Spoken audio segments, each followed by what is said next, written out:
यांना यांची जागा दाखवायची आहे हा विश्वास तयार केला। त्यामुळे त्यांच्या त्या वागण्यामुळे मला मानसिक त्रास नक्कीच झाला, पण माझं नुकसान झालं नाही, त्याच्यामुळे माझा फायदा झाला। तेव्हा तुम्ही विरोधी पक्षनेते होतात विधानसभेत, मला एक भाषण आठवतं, ज्ञानेश्वर महाराजांची एक रचना तुम्ही वाचून दाखवली होती, काट्याच्या आणीवर वसवली 3 गावं, 2 ओसाड 1 वसेची ना। खरं तर आता महायुतीमध्ये सुद्धा आता 3 पक्ष आहेत, 3 पक्षांना तुम्हाला सोबत घेऊन जायचं आहे, तर ही कसरत आता तुम्ही कशी करणार आहात? मला असं वाटतं की गेल्या 2.5 वर्षात आम्ही हे दाखवून दिलं की 3 पक्ष एकत्रित काम करू शकतात आणि वेगाने काम करू शकतात। त्यामुळे आता ते काही नवीन नाही आहे, आमच्यात चांगला समन्वय आम्ही करून दाखवू।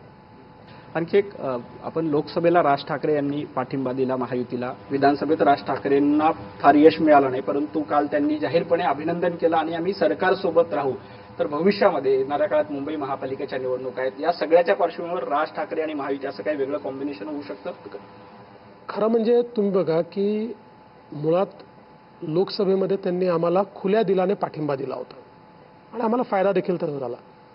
विधानसभेमध्ये आमचे हे लक्षात आलं की त्यांच्यासमोर प्रश्न आहे की त्यांचा पक्ष आहे महाराष्ट्रामध्ये आणि त्यांच्या लोकांनी जर निवडणुकाच लढल्या नाहीत तर तो पक्ष चालेल कसा, आणि आमच्याकडे त्यांना देण्याकरता जागा नव्हत्या, आम्ही 3 पक्ष होतो। ती वस्तुस्थिती समजून त्यांनी विरोधात लढण्याचा त्या ठिकाणी निर्णय केला। इतका मोठ्या प्रवाहाच्या विरोधात ते लढले, पण त्यांना मतं चांगले मिळाले आहेत। आपण बघा त्यांच्या अनेक उमेदवारांनी अतिशय चांगले मतं घेतलेले आहेत आणि मला असं वाटतं की त्यांचे आणि आमचे विचार हे मोठ्या प्रमाणात मेळ खातात।